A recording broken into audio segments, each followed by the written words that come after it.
avec Julien. C'est bon. C'est parti? Ouais. Allez, le tableau, Julien. Guillaume, bonjour. Bonjour. Bonjour. Retrouvailles à 2 jours de ce 4e bloc et la réception de Colomiers vendredi soir à Chanzy. On vous avait laissé à Bourg sur une défaite, Julien, au lendemain de la défaite.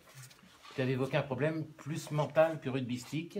Et tu avais dit il faut se regarder dans le miroir. Qu'est-ce que vous avez vu dans ce miroir depuis 10 jours? Beaucoup de reflets. Ouais.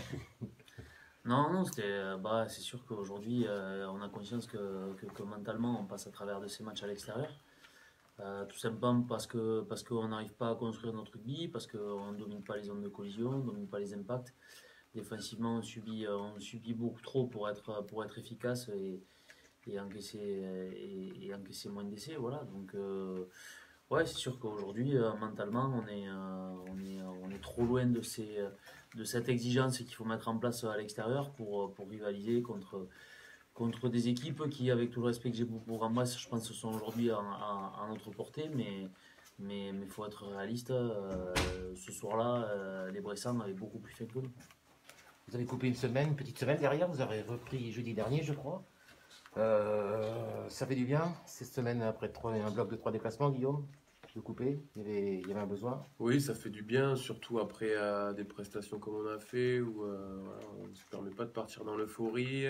C'est bien parce que ça permet aussi de couper avec Chanzy, avec le site ici. Mais voilà, l'important c'est de recharger les batteries à la fois physiquement et mentalement pour pouvoir attaquer un bloc comme celui qui nous attend, qui est hyper important avec 3 réceptions. Vous, on a fait mal à la tête, cette défaite à Bourg. Bien sûr, on avait beaucoup d'expectatives dessus. Et c'est vrai que quand tu vas jouer un match avec une envie et tu tombes sur complètement l'opposé, ça fait mal à la tête. Mais bon, c'est passé et maintenant il faut continuer à voir qu'est-ce qui lui arrive. Et le passé, il faut apprendre. On a appris qu'est-ce qu'il fallait apprendre et maintenant c'est bon, on continue. C'est la première fois que vous clôturez un bloc négatif en prenant 5 points. Les 2 premiers avaient été plutôt positifs et aboutis. Est-ce que des choses ont changé pendant cette semaine de repos? Est-ce que vous avez repris plus tôt? Voilà. Non, les choses n'ont pas changé. Après, c'est le plus gros bloc qu'on a eu à jouer depuis le début de la saison. Hein. On prend 5 points. Si on fait le bilan par rapport aux autres, on est dans les clous. On a même pris un bonus offensif à la maison contre Biarritz. On sort de 3 défaites à l'extérieur. Voilà, ce qui est regrettable sur ce bloc-là, c'est pas tellement le plan comptable, c'est surtout le fait que on a lâché des fins de match que jusqu'à présent on arrivait à tenir, on arrivait à accrocher. Exemple Béziers, exemple Carcassonne sur les fins de match. On avait réussi à basculer et aller se gratter nous-mêmes un petit point de bonus défensif. Là, c'est pas le cas. Maintenant, comme on a dit avec les joueurs, il faut pas tomber dans une sinistrose. Il y a pas péril dans la demeure. Et puis le bloc qui arrive est totalement différent. Guillaume l'a dit, on a 3 réceptions à domicile. Le contexte va changer. Donc la différence, c'est qu'après l'euphorie des 2 premiers blocs, on avait repris tard, trop tard. Et que là, on est retourné au travail jeudi, vendredi pour, une fois les batteries un peu rechargées, surtout se faire du bien à la tête en reprenant notre rugby. Justement, ce prochain bloc qui arrive, là, qui démarre vendredi, quand on en parlait après Bourg, Julien, tu disais ce bloc il peut être dangereux, il peut être aussi très rassurant et très bénéfique. Oui, il est tout ou rien, c'est sûr. Il peut être dangereux dans le sens qu'aujourd'hui, ce Pro D2, si tu baisses un peu de vigilance et d'intensité, tu peux vite être surpris. On l'a vu avec Colomiers, on l'a vu avec Aix-en-Provence, on l'a vu avec, je sais plus, sur le dernier match, Vannes aussi, qui a perdu contre Montauban à la maison. Non, voilà, donc c'est 3 réceptions, c'est à la fois très bien pour nous parce que ça va nous permettre, si on fait le taf, de coller dans ce top 10. Donc ça, c'est une très bonne chose. Maintenant, voilà, il faut surtout pas penser que ça va être des matchs plus faciles, que ça va être une promenade de santé, parce que l'écurie vont se dépasser avec des ambitions. En plus, aujourd'hui, que ce soit Colomiers qui vient de perdre à la maison, Aix qui vient de perdre à la maison, ou Massy qui a besoin de points, on va recevoir des équipes qui vont se déplacer sans complexe, qui vont jouer leur va-tout. Et aujourd'hui, il va falloir redoubler de vigilance parce que se relâcher mentalement et faire preuve d'un petit peu de suffisance, aujourd'hui en Pro D2, ça te coûte trop cher et le passé nous l'a démontré. Ouais. Surtout que cette équipe de Colomiers qui arrive vendredi, au-delà de son classement, elle est terriblement dangereuse. Quoi. En vrai, même si elle perd des matchs. Il ne faut pas oublier que Colomiers, les 3 dernières saisons, ils se sont qualifiés quand même. Voilà, donc même s'ils ont fait un début de championnat un petit peu difficile, ils ont des joueurs pétris de talent, qui individuellement sont très bons. C'est une équipe qui déplace beaucoup le ballon, qui joue. Voilà quoi. Alors aujourd'hui, bon, mais il arrive parfois des débuts de saison un peu difficiles, comme l'a fait Massy, mais Massy, ils ont été gagnés à Aix-en-Provence derrière. Voilà. Donc après, on ne va pas être trop regardant sur les équipes adverses. On sait ce qu'on a été capable de faire à Chanzy ces derniers matchs, encaisser 0 essai, prendre 2 points de bonus offensif. Ça s'est pas fait tout seul, on y a mis les ingrédients qu'il fallait, l'abnégation, l'investissement et surtout notre rugby.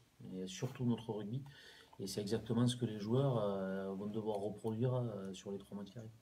Vous parliez de danger, Julien. Justement, cette équipe de Colomiers, même si elle n'a pris que 2 points sur ses 6 déplacements, elle reste quand même, elle n'est jamais très loin du compte, hormis contre le Stade Montois. C'est exactement ce que je viens de dire. Quoi. C'est une équipe qui est dangereuse en tout point, qui a l'expérience de ces matchs-là, qui a l'expérience de Pro D2, de ce Pro D2, qui est dans le tableau depuis très longtemps. Donc c'est une équipe, mais comme toutes les équipes aujourd'hui, le classement le montre, les performances à l'extérieur le montrent, les performances de week-end le montrent. Il n'y a pas une petite équipe en Pro D2 cette année. Quoi. Hein, il faut éviter le piège, éviter la suffisance, éviter de dormir. Et il faut aborder ce match avec une petite peur et surtout une grosse intensité. Maintenant, sur le ratio nombre de points à la maison par rapport au nombre de matchs, quand on regarde, vous êtes 3e de la Pro D2 à domicile, derrière Oyo et Montmarsan. Vous vous sentez particulièrement fort à Chanzy, Guillaume?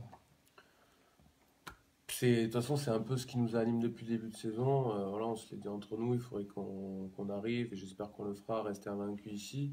Après, il ne faut pas non plus tomber dans l'excès de confiance à se dire ouais, on joue à la maison, voilà, on va gagner largement sans se faire peur. C'est pas le cas. Je crois que cette année même, les résultats qui plaident pour nous, quand on regarde un peu plus dans le détail du contenu, je veux dire, il y a des moments où les matchs peuvent basculer, où on n'est pas non plus loin de batailler jusqu'à la fin du match. Donc voilà, c'est pas parce que les victoires au final sont larges en termes de points ou qu'il y a un bonus offensif à la clé que jouer à Chanzy est une sécurité. Voilà, c'est sûr que bon, on a du mal à se déplacer en ce moment, donc c'est quand même, on préfère jouer ici bien sûr, mais il ne faut pas se dire que c'est gagné d'avance parce que ça peut être un réel danger.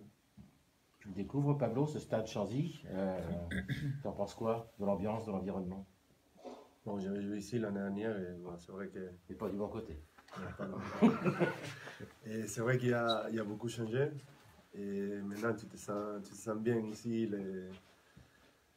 Les tribunes sont très proches du terrain. Tu sens la chaleur et la ferveur de tous les supporters. Donc ça bien sûr, ça fait plaisir. Donc c'est une belle découverte. Et voilà quoi. Oui. D'un point de vue plus technique, Pablo, ce sera aussi important après le match de Bourg de se rassurer en conquête. Bien sûr. Bien sûr. On a passé le pas à travers sur la conquête les derniers matchs. On n'a rien bossé cette semaine, donc on va partir sur un peu plus simple pour essayer de se rassurer et continuer à avoir notre ballon pour pouvoir faire nos rugby. C'est le plus important.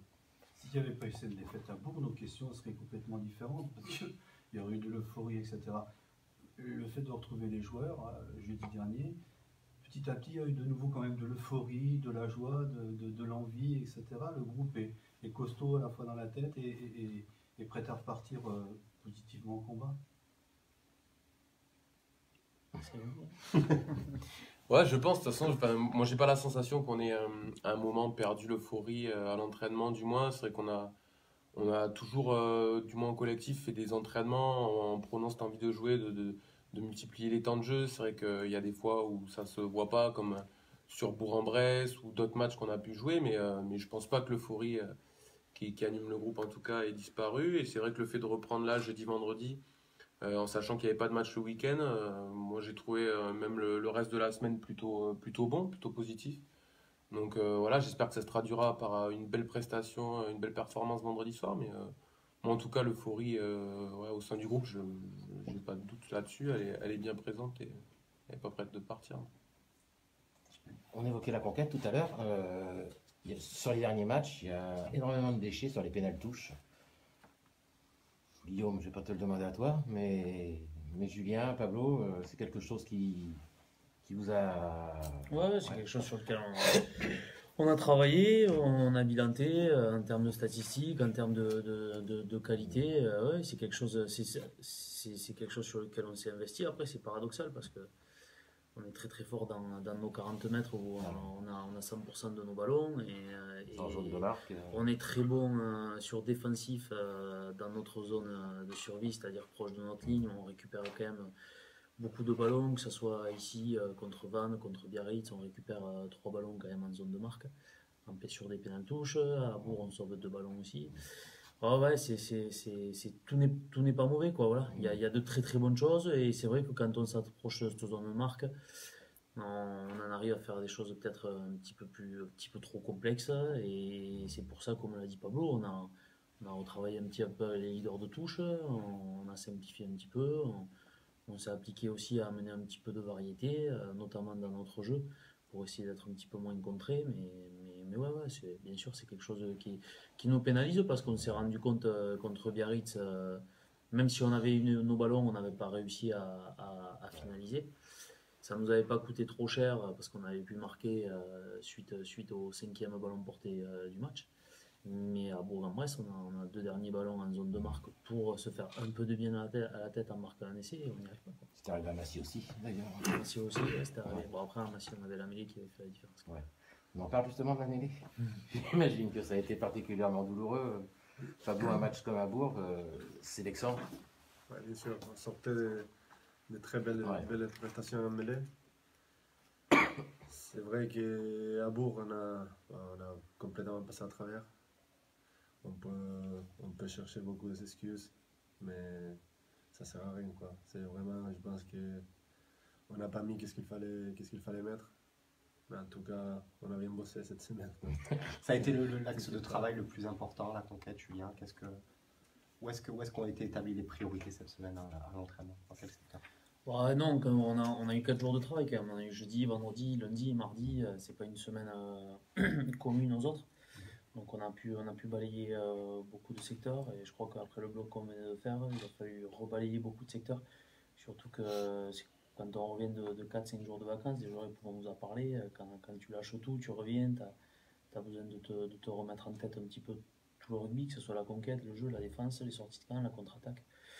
Bon voilà, après c'est sûr qu'aujourd'hui, comme on l'a dit, on a bien bossé la conquête, on a simplifié, on a trouvé des solutions.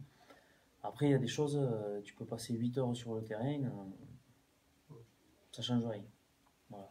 Quand tu avances sur un match et que le match d'après tu recules de 10 mètres, tu peux passer 8 heures sur le terrain, ça n'importe rien, quoi. Voilà. Mais bon, ça fait un petit rappel et ça, j'espère que cette frustration que j'ai vue dans le vestiaire à la fin du match de Bourg, elle sera présente pendant 80 minutes. J'en doute pas, hein. En plus, voilà, on en a discuté, on sait où c'est qu'on en est et ça va avancer comme ça. Il paraît qu'on joue comme on s'entraîne. Vous êtes bien entraîné. Ouais. Ouais. On l'a préparé. On l'a préparé. Dernière chose, vous êtes 8e au classement. À ne plus être dans le top 8 à la fin de ce bloc, ce serait forcément une contre-perte. Ouais. De toute façon, ce classement, Je sais que t'aimes bien en parler. il vous tient à cœur, ce classement. Non, mais aujourd'hui, il n'y a pas de classement. Aujourd'hui, il ne faut pas montrer de faiblesse. On a montré assez ces derniers temps à l'extérieur. On fait croire aux équipes qu'elles peuvent jouer le SA15 et ça, c'est pas bon. Donc, il faut. Voilà, on l'avait fait contre Biarritz. La prestation contre Biarritz avait permis de rebooster un peu et on s'est encore mis un peu les pieds dans le plat contre Bourg. Mais Pablo l'a très bien dit, c'est derrière, il faut avancer, il faut passer à autre chose. Il faut juste jouer à notre meilleur niveau. Voilà. Aujourd'hui, la conclusion, c'est que le SA15, sur ses 3 derniers matchs à l'extérieur, il n'a pas joué à son niveau. Et que maintenant, il faut jouer à Chanzy à son meilleur niveau, mais vraiment meilleur niveau. Parce que le piège, il est là à tous les matchs. Donc, ne pas se relâcher, garder un état d'esprit conquérant et continuer à avancer. C'est une bonne conclusion. Merci. Merci.